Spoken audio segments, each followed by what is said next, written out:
In this video, we are going to talk about music and the moments that you need music for throughout the entire day of your wedding. For those of you who are just stumbling upon this, hi, my name is Natalie. I'm an international DJ, wedding expert, and the creator of the Wedding Lab. And I help couples just like you build the wedding of their dreams by unlocking the secrets of their wedding industry. Please like and subscribe so that you can get one of my new videos that come out every Wednesday night. And I want to go through the songs that the basic songs that you'll probably need to choose if you're doing a traditional wedding trajectory. We're going to start at the very beginning with the ceremony. So we're going to start with the prelude. The prelude is the music that is playing as everybody comes in and sits down and is waiting for the ceremony to begin. And that is usually about, depending on how big your wedding is, like 20 minutes to 30 minutes before the start of the ceremony, you'll have prelude music. If you have live musicians, you'll talk to them about what's in their repertoire. If you're at a place of worship, they'll talk to you about what their options are. If you have a DJ that's doing the sound for your wedding and ceremony is at the same place where you're having the reception, then the DJ will help you figure out what you want for your prelude. If there's something that you really want that's specific, I've had people give me very specific instructions about what they wanted for the prelude, but most of the time I just play classical versions of pop music or orchestra music, or whatever fits the vibe that they're looking for. So the prelude is, again, about 20 to 30 minutes before the start of the ceremony, and that's just the music that's playing as everybody comes to sit down. Then when it comes to the ceremony, we have the processional, which is the song where everybody except for, traditionally if it's a bride and groom, everybody except the bride walks down to it. Now, it's your day. If you're a groom or it's two grooms or two brides and you want to do that a little bit differently, be my guest. Maybe you want two separate songs and one goes first and the one goes at the end. That's also fine. Or if you go down together, that's also fine. It's up to you. You want to make this very unique to you. But what we don't want to do is make it clunky and awkward. And the way to make it clunky and awkward is by changing and having too many different song changes for a shorter moment. So instead of having song changes for each person or each couple or each group of people, you don't want to do that. You want to have one song that's for the processional or for the wedding party and the family that's going down the aisle, and potentially if it's a groom that's going down first, the groom. And then you want to have another song that's the bridal march, or it could be the groom march. Again, if it's a groom walking down the aisle. So far we have our prelude, we have our processional, and we have our wedding march. And you can choose whatever you want. People often choose like a love song or a classical song or a classical version of a love song that they like. Sometimes they choose higher energy stuff and they want to bring the vibe. They want Can't Take My Eyes Off of You by Lauryn Hill, or Find Somebody to Love by Queen, or Home by Edward Sharpe. You know, there's a lot of Taylor Swift these days. Justin Bieber has a couple of songs that have been replayed a lot, a march, and then maybe two marches, depending on what your situation is. And we are going to move on to the recessional. The recessional is more of a high energy, high vibration song. It's the celebratory song after you are pronounced a married couple. So I always suggest to have that song be higher energy than what the beginning songs were. Not that you can't have high energy for the beginning songs, but whatever your beginning songs are, just make sure the recessional is higher.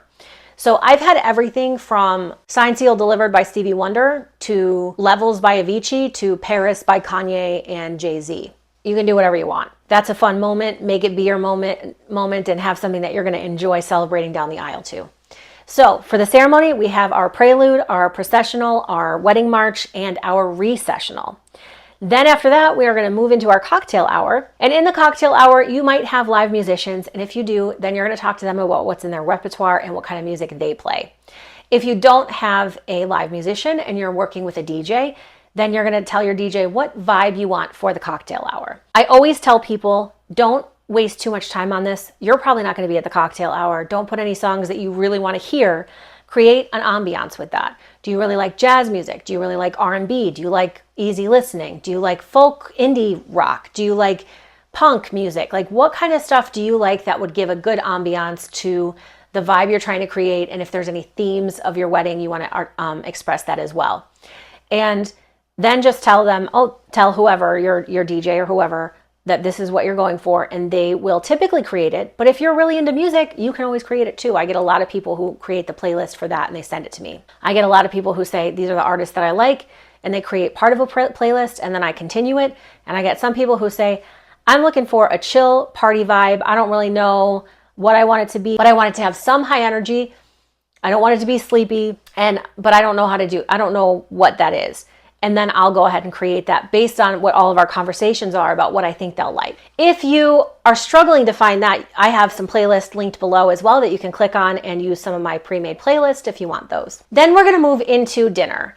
And we're going to do the same thing. Do you have a vibe that you're going for? Do you have a lot of music that you like that's not really dance floor music? That's a good time to put that in the dinner playlist. You want some old school music so that it doesn't feel like it's too current, where some of the older guests are going to want to hear something specific. Do you want to kind of switch that up like that? Dinner, same thing. Do you want to make your playlist? Do you want the DJ to make your playlist? Do you have a live musician and they're going to just play what they play? Like, how do you want that to go? So those are going to be 2 playlists that you create. The big moment between the cocktail hour and the dinner, though, is the grand entrance. So that's the pinnacle moment, because we just got married and now we're moving into, which is why we all came here, and now we're moving into the party part of it. So we want to use our energy wisely. We want to introduce you to a room full of energy. Traditionally, the couple is going to get introduced into the room. You can decide if you want your wedding party introduced as well, if you want other family members, parents, grandparents, people like that to be introduced. That's up to you. What I will say is, remember in the beginning, we're not trying to make it clunky and have a lot of different songs. We just want to keep that streamlined. So you should have a separate song for sure. So we are going to make a change between whoever's getting introduced to you. But you should have a separate song, so you want to pick a song for your grand entrance. If your wedding people are going to get introduced either as one group, down as the couples, the way that they went down the aisle, or in some other form, you're going to want to choose one song for them. The one exception to make it 2 songs is if you have maybe split it between the bridesmaids and the groomsmen. Then you can have 2 songs for that, and it doesn't mess with it and make it clunky. But you definitely want to have either 1 or 2 songs for that. If you have a lot of family members that are being introduced, you can maybe have 1 for family, one or 2 for the wedding party, and then 1 for you, but that's the most that we're going to do. We want to build the energy up to you. So we want to start by introducing some people, build, and then you're up here when you come in. So that's kind of what you want to think about for your wedding. Grand entrance song for you, entrance for your wedding party if you're having them, and entrance for family if you're having them. Then we want to also have a song for your cake cutting. Are you going to cut a cake or a pie or do some kind of moment like that? You're going to want to have a song for that. Obviously, your first dance, you're going to want to have a song for, so we'll find, first dance song. If you're going to do parent dances, father-daughter, mother-son, or any other version of those family dances, obviously you're going to want a song for each one of those. Those are the main moments in between now and the dancing portion of the night. So play with that a little bit and find what you like. Then when we get into the dancing portion of the night, a lot of times people will ask you what you want for your kickoff song for the dancing to be. What I tell everybody is, if you don't have a song that you're aching to start your party off with, don't spend an ounce of energy on that. The band leader or the DJ, if they're good at their job, will be able to read the room and see where everybody is and pick a good song. The truth is, you're not going to know until you're in that moment if the people are they still eating? Are they feeling lethargic because they just had a really big meal? Did half of them finish eating early and they're already ready to dance, and we can start with a higher energy song? That's part for your DJ or band leader to pick based on what the room is. So don't waste any time with that. Like I said, if you're in AKA and you want to absolutely, under every circumstance, start your party off with Set It Off, then do that for sure. But if you don't have something like that, you're not going to want to spend any time on that. But what you do want to spend time on is the last song of the night. So like we talked about in a couple of other videos, the thing that people remember the most are the beginning and the end, the first impression and the last moment. Those are the things that people remember the most. So obviously we want to make sure that your ceremony is the first moment, so we want them to have a really good moment, but also we want to pay close attention to what the last song is going to be. Because you can then make sure that your DJ or your band leader or whoever your MC is tells everybody, hey everybody, this is the last song of the night, let's hear it for our couple. If you're still in the room, come onto the dance floor. They hand chose this song to share with you as their last song for their wedding. So come on down to the dance floor and let's do this last one together. I'm going to tell you a secret. It is sometimes difficult to keep the dance floor packed all night. because things are going on. People are moving. They get tired. They go get a drink. They go get late night snacks. They go, if the weather's nice, they go outside. They do all these things. It's not the easiest. It doesn't mean that it's not successful. You can still have people on the dance floor. But what I will tell you is that so many people have come to me and say, oh my gosh, the dance floor was packed all night. And a lot of times it was. But a lot of times what they remember is that last moment, because I said, hey, everybody, let's bring it to the dance floor. Let's do this last one together. And then we have a big moment. The couple has their last dance. Everybody's surrounding them, and they have a really nice moment where the dance floor is packed at the end. And all of your guests remember that they were on the dance floor till the end of the night, till the lights came on. You guys had a really sweet moment at the end, and that's how it goes. So you do want to choose a last song. And if your DJ or band leader or MC doesn't ask you about that, tell them, take the initiative and say, hey, how do you do the last song of the night? Can we do something special where you tell them to come to the dance floor and I want this song to be played? And take responsibility for that. I promise you will go out with a bang if you do that. You want to choose your last song of the night for sure. If you're going to toss a bouquet, if you're going to do the garter thing, if you're going to do any of those things, you want to make sure that you choose songs for that as well. Let's talk about the music that you're playing throughout the night. Typically, you're going to have a must playlist, a maybe playlist, and a do not playlist. The must playlist is very specific songs that are meaningful to you. So if this happens at every family event and your family gets together and does this song, that's a must play. If it's a thing for your college friends, that's a must play. If it's something that's very special to you and your fiance, that's a must play. People get confused and they think that they're supposed to make an inspiration playlist, which would be the maybe playlist, and then go through and pick what they think the best songs are. Don't do that. That's a waste. Choose songs that are important to you. And if you don't have those, then let the band leader and the DJ read the room. But communicate 5 to 8 songs, if you have them, that are really important for you to be placed throughout the night. And let the DJ or band leader know if any of them you want to be more at the end of the night or at the beginning earlier in the night, or you want to make sure that it happens before the photographer and videographer leave, if you want it documented. So think about those things and let them know when those play. Then your maybe playlist is an inspiration playlist. It can be as long or as short as you want it. It can be artists, it can be genres, it can be songs, it can be however you want it. But that's where you kind of put a lot of the information in there so that the DJ knows what you like. Now, if you're working with a band, they're going to have a repertoire that you're going to pick songs from. But if you're having a DJ and you're just kind of telling people what you like and what you think that your wedding guests are going to like, then you go that route. The do not playlist is obvious. However, people get really lost in there. It's helpful to tell us a few things that you don't like. If you like or dislike line dances, if you don't like a certain artist, things like that. It's helpful for us to know that. But it's more helpful for us to know what you do like. So tell us what you don't like, what you don't want there, but don't spend too much time on that. Spend more time on what you do like. And then the last thing that I'll say about the song choices is a big complaint that I get from guests, not couples, because couples make this decision. But a big complaint that I get from guests is that there was no slow songs. Lately, it's been a very high energy. People want it to be that way. They want it to be more like a club. They want the dance floor to be full and fun all night. And they don't want to do slow dances. But that's the biggest complaint that I get from other guests, because some people will only dance to a slow song.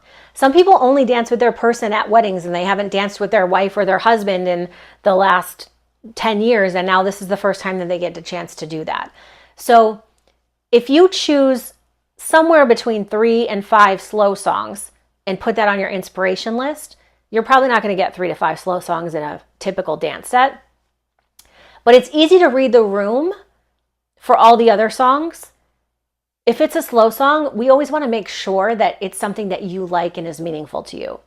So it might be something like if you're choosing between 2 first dance songs and you chose one, but the other one you still like, that can be on there.